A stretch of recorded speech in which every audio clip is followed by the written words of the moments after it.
የቻናላችን ቤተሰቦች በክርስቶስ ፍቅር እንደምን አላችሁ? ሰላምታችን በያላችሁበት ይድረሳችሁ። እንኳን ለሆሳዕና በዓል በሰላም አደረሳችሁ።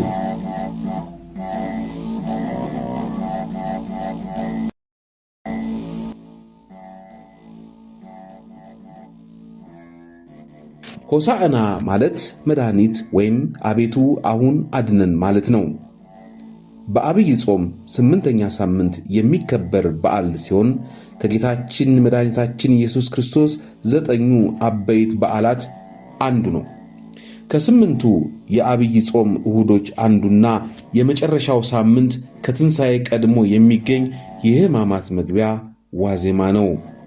አንቺ የጽዮን ልጅ ሆይ እጅግ ደስ ይበልሽ፣ አንቺ የኢየሩሳሌም ልጅ ሆይ እልል በይ፣ እነሆ ንጉሥሽ ጻድቅና አዳኝ ነው፣ ትሑትም ሆኖ በአህያይቱም ግልገል በውርንጫይቱ ተቀምጦ ወደ አንቺ ይመጣል።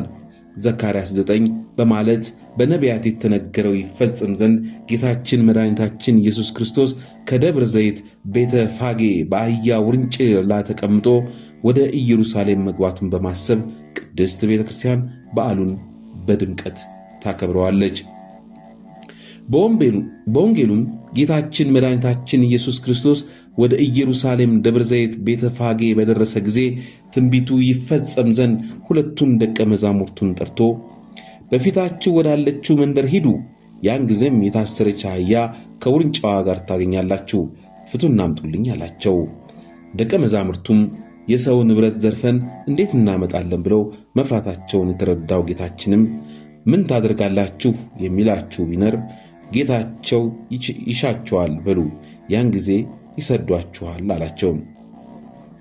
ደቀ መዛሙርቱም ሄደው ጌታችን ኢየሱስ እንዳዘዛቸው አደረጉ።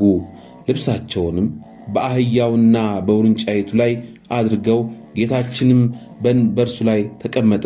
ሕዝቡም ልብሳቸውን በመንገድ ላይ ያነጥፉለት፣ ዘንባባና የዛፎች ጫፍ እየቆረጡ ሆሳዕና ለዳዊት ልጅ በእግዚአብሔር ስም የሚመጣ ብሩክ ነው፣ ሆሳዕና በአርያም እያሉ ይጮኹ ነበር። ልብሳቸውም ማንጠፋቸውም ለክብሩ መገለጫ ነው።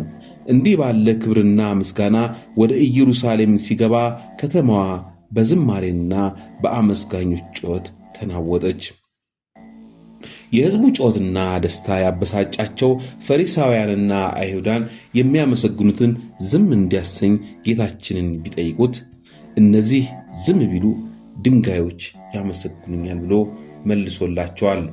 በነቢዩ ዳዊት ከሚጠቡ ሕፃናትና ከልጆች ምስጋና አዘጋጀህ ተብሎ የተነገረው ትንቢት እንዲፈጸም የ40 የ80 ቀን የ2 ዓመት ሕፃናትም አመስግነውታል። አዋቂዎችም ሕፃናትም ሆሳዕና በአርያም እያሉ ማመስገናቸው መድኃኒት መባል ለአንተ ይገባሃል ማለታቸው ነው። በበዓለ ሆሳዕና ከሚነሳው ታሪክ ውስጥ የአህያዋና የውርንጫዋ ጉዳይ ነው። ጌታችን ኪሩቤል በሚሸከሙት ዙፋን የሚቀመጥ አምላክ ሲሆን ትሑት ሆኖ በአህያ ላይ ተቀመጠ። አህያዋን ከነውርንጫዋ ፈታችሁ አምጡልኝ ማለቱ የሰውን ልጅ ከኃጢአት እስራት ለመፍታት የመጣ አምላክ መሆኑን ያመለክተናል። ደቀ መዛሙርቱም አህዮቹን ፈተው ማምጣታቸው ሥልጣነ ክህነታቸውን ያመለክታል። በምድር የፈታችሁት በሰማይ የተፈታ ይሁን እንዲል በአህያ ላይ ልብሳቸውን ማንጠፋቸው የምትመች የማትቆረቁር የወንጌል ሕግ ሰጠህን ሲሉ ነው።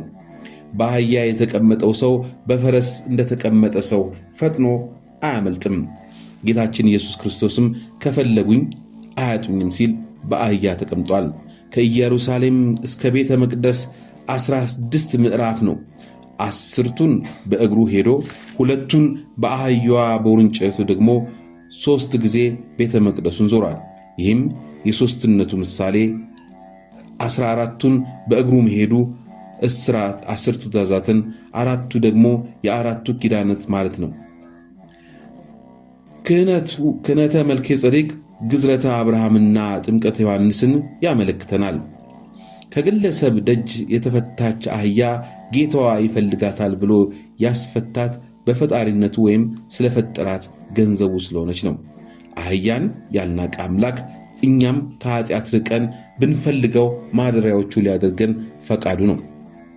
የአህያዋ መፈታት የፈለገ ጌታ እኛም ወደ ካህናት ቀርበን ኃጢአታችንን ተናዘን ከበደል እስራት እንድንፈታ ይፈልገናልና ነው።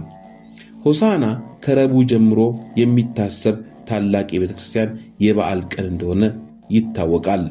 በዋዜማዎቹ ዕለትም ከቅዱስ ያሬድ ድርሰት ከሆነው ከጾመ ድጓ ሆሳዕና በአርያም ሆሳዕና ለወልደ ዳዊት በማለት ይዘመራል። ጌታችን መድኃኒታችን ኢየሱስ ክርስቶስ ወደ ቤተ መቅደስ ሲገባ ሕዝቡ ዘንባባ ይዘው ቡሩክ ዘይመጽእ በስመ እግዚአብሔር፣ በእግዚአብሔር ስም ይመጣ የተባረከ ነው በማለት ስለተቀበሉት ይህም በማሰብ ቤተ ክርስቲያናችን ዘንባባ ለሕዝበ ክርስቲያን ታድላለች። በቤተ ክርስቲያን በአራቱም ማዕዘናት ከአራቱም ወንጌል ዕለቱን የሚመለከቱ ምንባባት ይነበባሉ። ከቅዱስ ማቴዎስ፣ ከቅዱስ ማርቆስ፣ ከቅዱስ ሉቃስ፣ ከቅዱስ ዮሐንስ በሰሞነ ሕማማት ይነበባሉ። በሰሞነ ሕማማት ጸሎተ ፍታት ስለማይፈጸም ጸሎተ ፍታት የሚደረገው በዚህ ዕለት ነው። የክርስቶስ ቤተሰቦች መልካም በዓል ይሁንላችሁ። ወስብሐት ለእግዚአብሔር ወወላዲቱ ድንግል ወበመስቀሉ ክቡር አሜን።